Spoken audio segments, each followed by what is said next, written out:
Dear listeners, I welcome you to my channel. Leave your comments and impressions, I value your opinion. The clink of silverware on fine china and the soft murmur of conversations filled the upscale restaurant. Amidst the ambient noise, Sarah and I sat across from each other, our table adorned with a flickering candle and a bouquet of fresh roses, which now seemed ironic in their symbolism of undying love. Sarah wore her favorite dress, a sleek red number that always seemed to promise a special evening. Her eyes, usually calm pools of serenity, flickered nervously tonight. She toyed with her wine glass, her fingers tracing the rim in a way that spelled hesitation. "David," she began, her voice trembling slightly, "there's something I need to tell you." I leaned forward, smiling encouragingly, oblivious to the storm about to break. "Anything," I said, reaching across to squeeze her hand. I thought perhaps she was nervous about discussing a new career move or even surprising me with a trip. She took a deep breath. "I've reunited with Tom," she paused, her eyes darting away from mine. "My first love. We met again at the conference last month, and I've realized I love him just as much as you."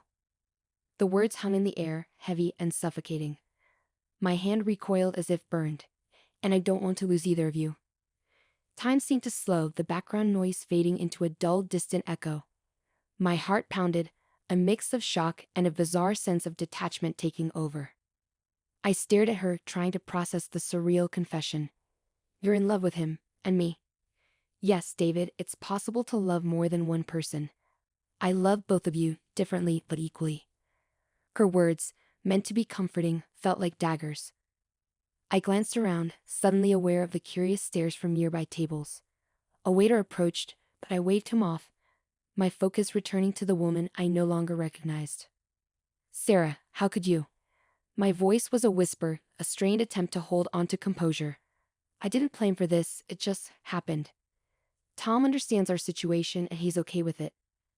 I was hoping maybe we could all find a way." "No." My voice rose, a burst of anger cutting her off. I grabbed my wine glass, the red liquid slushing dangerously close to the edge. "You've already lost me." The words left my mouth before I fully registered them, and in a swift motion fueled by a tumult of betrayal and hurt, I splashed the wine in her face. The restaurant fell silent, all eyes on us. Sarah sat there, stunned, wine dripping down her face onto her dress.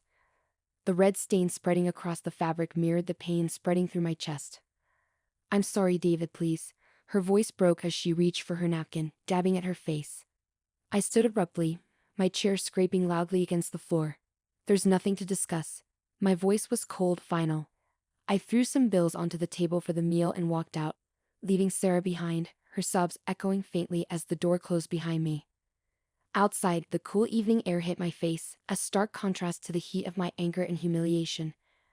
As I walked away, the weight of what just happened began to settle in. This was not just a simple evening gone wrong. It was the unraveling of my life as I knew it. I needed to think, to plan my next steps, for now, all I could do was walk, each step taking me further from the life I thought I had. The night air is crisp, carrying with it the distant sounds of the bustling city as I stride down the street, my thoughts swirling chaotically. I pull out my phone, dialing a number that has been all but forgotten until tonight. The phone rings, echoing hollowly in the cool air. "Dave? Is everything okay?" Mark's voice is thick with sleep, confused and concerned. "Meet me at O'Malley's. Now." I hang up without waiting for his response, my pace quickening as I make my way toward the old Irish pub that had seen the ups and downs of my life. When I arrive, the pub is nearly empty, a typical scene for a late Tuesday evening. Mark is already there, his expression anxious as he sees me approaching. "Jesus, Dave. You look like hell. What happened?" He gestures to the bartender for 2 beers. I slump into the chair across from him, the weight of the evening's events pressing down on me. "Sarah. She confessed something tonight," I begin, my voice hoarse. Mark leans in, his face a mix of concern and curiosity. "Confessed what?" "That she's in love with her first love, Tom. She met him again recently and now she wants both of us in her life." I explain, the bitterness evident in my tone. Mark's eyebrows shoot up, his hand pausing halfway to his mouth with his beer. "What the hell? What did you do?" I walked out, splashed my wine in her face first though. I admit, not proud of my outburst but unable to regret it. Mark whistles lowly, shaking his head. "Damn, That's something. So what's the plan now? Before I can answer, the pub door swings open, and a figure walks in, heading straight for our table. It's Tom, Sarah's first love, the source of my current agony. David, we need to talk, Tom says, his voice steady but his eyes revealing a hint of trepidation. I stiffen, glaring up at him. There's nothing to talk about. You've done enough. Please just hear me out. Sarah's devastated. This isn't what any of us wanted, Tom pleads, looking between me and Mark. Mark looks at me, raising an eyebrow in silent question. I nod reluctantly, gesturing for Tom to sit. The tension at the table is palpable as Tom takes a seat. Look, I know how this looks, but I love her. And I know she loves you too, Dave. She's torn up about this, and I think we can sort things out. Find a way to make this work, Tom says earnestly. I scoff, shaking my head. Make what work, Tom? A trio? You think I'm just going to shake hands with you and share my wife? It's not about sharing anyone. It's about understanding and respecting Sarah's feelings, Tom counters, his voice firm. Mark interrupts. Guys, let's calm down a second. David, maybe there's a way to talk this through without anyone making drastic decisions. I rub my temples, feeling a headache brewing. I don't know, Mark. It's too much. Tom leans forward, his expression sincere. I'm not asking you to decide anything tonight, just think about it. Maybe talk to Sarah when you're ready. I sit back, the fight draining out of me as the reality of the situation sinks in deeper. I'll think about it. I finally concede, not ready to make any promises. Tom nods, standing. Thank you. And I'm sorry for all of this. With that, he leaves as quietly as he came. Mark claps a hand on my shoulder, offering a silent support. Whatever you decide, man, I'm here for you. The rest of the night passes in a blur of brooding thoughts and silent beers. As I head home, the cold night seems a bit harsher, the city noises a bit louder, and my path forward more uncertain than ever. The morning after is gray and overcast, matching the turmoil in my mind. I haven't slept, having spent the night replaying Sarah's confession and the confrontation with Tom over and over. My phone buzzes relentlessly, Sarah's name flashing on the screen each time. I ignore it, not ready to face her or what our future might hold. Instead, I decide to clear my head with a run through the park. The air is brisk, the early joggers sparse. As I round the bend near the lake, a familiar figure catches my eye. It's Lisa, Sarah's best friend, sitting on a bench, her eyes red-rimmed, a clear sign of distress. Lisa. I slow down, approaching cautiously. She looks up, wiping her eyes with the back of her hand. David, I heard about last night. I'm so sorry. I nod, sitting beside her. Yeah, it's a mess. Lisa sighs deeply. She told me everything. How she met Tom again, her feelings. She's a wreck, David. She didn't mean for any of this to happen. Frustration wells up inside me. That doesn't change the fact that it did happen. What am I supposed to do, Lisa? Just accept it? No, of course not. But maybe try to understand her perspective. She loves you, David. She really does. Lisa's tone is pleading, her loyalty to her friend clear. I shake my head, conflicted. I just don't know if I can get past this. Just then, my phone rings again. It's Mark.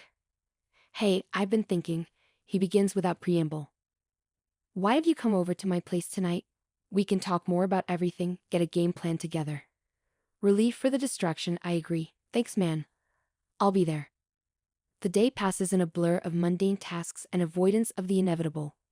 When evening arrives, I drive to Mark's, my mind a battleground of hurt and indecision. Mark greets me at the door with 2 cold beers and a serious expression. All right, let's hash this out, he says, leading me to his living room where the game is muted on the TV. We sit, the initial silence heavy between us. So, Mark starts, what's your gut telling you? That it's over, I admit, the words tasting like ash in my mouth. But part of me wonders if there's a way to fix things. I still love her, Mark. It's just all so messed up. Mark nods, taking a sip of his beer. Yeah, it is. But think about this, man. If you leave, that's it. If you stay, maybe there's a chance to work through it. Couples survive affairs, maybe you can survive this, whatever this is. I just don't know if I can trust her again, or if I can handle seeing Tom around knowing. My voice trails off, the scenario too painful to articulate fully. There's no right answer, Mark says, but whatever you choose, you gotta make sure it's what you want, not what's expected of you by her, by Tom, or by anyone else. We talk late into the night, dissecting every angle, every pain, every possibility. By the time I leave, my head is spinning, but my resolve is firming. I need to see Sarah, to confront this disaster head on and decide once and for all what my future holds. As I drive back, the city lights blur past, each one a beacon in the darkness, guiding me back to the heart of my dilemma, back to Sarah. It's late evening when I arrive at our home, the house dark except for a dim light in the living room. My heart races as I unlock the door, uncertain of what awaits me. Inside, Sarah sits on the couch, her posture tense, her eyes anxious as she spots me. "David, you came," she says softly, standing up. "I think we need to talk, Sarah." "Really talk," I say, my voice firm despite the turmoil inside. She nods, biting her lip. "Yes, we do. I owe you an explanation." We sit, facing each other. The room feels oppressively silent, each tick of the clock a reminder of the tension between us. "Sarah, how could you do this to us?" I start, the question that has tormented me needing to be voiced. She sighs, a deep, weary sound. "It wasn't planned, David. Meeting Tom again. It stirred old feelings I thought were long gone. But there's more to it." "More?" I prompt, confused and intrigued. She hesitates, then takes a deep breath. "Tom was diagnosed with terminal illness shortly after we reconnected. He reached out to me because I was his first love. He said he just wanted to feel that connection again before it was too late." I reel back, shocked. "Terminal illness? Why didn't you tell me?" "I was going to," she says quickly, "but I was afraid of how you'd react." And then, I started feeling torn because my feelings for him reignited, mixed with a sense of duty to be there for him in his last days. The anger in me subsides slightly, replaced by a confusing mix of sympathy and betrayal. "So what now?" I ask, my voice barely above a whisper. "I love you, David. I never stopped loving you." What I felt for Tom. It was partly nostalgia, partly pity. I got caught up in his situation, in the emotions of his diagnosis. It clouded everything. I process her words, the anger ebbing but the hurt still raw. "I don't know if I can just forget this, Sarah." "I know," she whispers. "And I wouldn't ask you to. All I ask is a chance to make things right." We sit in silence, the weight of her confession hanging between us. Then, there's a knock on the door. I glance at Sarah, puzzled, and rise to answer it. At the door stands Tom, looking more fragile than I remembered. "I owe you an apology, David," he says, his voice steady despite his frail appearance. "I caused so much pain. I wanted to explain myself, face to face." "Come in, Tom," I say, stepping aside. He walks in, Sarah standing to greet him, a complex look of sorrow and relief on her face. "David, I'm so sorry for the trouble I caused. I wanted to feel alive again, and I selfishly dragged Sarah into this. I realize now how unfair it was to both of you." I nod, my emotions a tangled mess. "Thank you for telling me, Tom. It means a lot." Tom smiles weakly. "I hope you can forgive me, and more importantly, forgive Sarah. She was trying to help an old friend in his last moments." As Tom speaks, an idea begins to form in my mind. A way to close this painful chapter and perhaps start anew, with transparency and new boundaries. "Sarah, Tom, I think we can move past this, but it needs to be different from now on. Open and honest, no secrets," I say, looking between them. Sarah's eyes fill with tears, relief evident in her expression. "Yes, anything," she agrees, reaching for my hand. Tom nods, his gaze turning outside to the darkening sky. "Thank you. I'll cherish the compassion you've shown in these difficult times." As Tom leaves, Sarah and I sit back down, the barriers between us slowly coming down. We talk deep into the night, planning, healing, forgiving. By the time dawn breaks, a new understanding has formed, fragile but hopeful. In the end, the crisis brought unspoken truths to light, and unexpectedly, a deeper connection between us, forged in the fires of trial and forgiveness.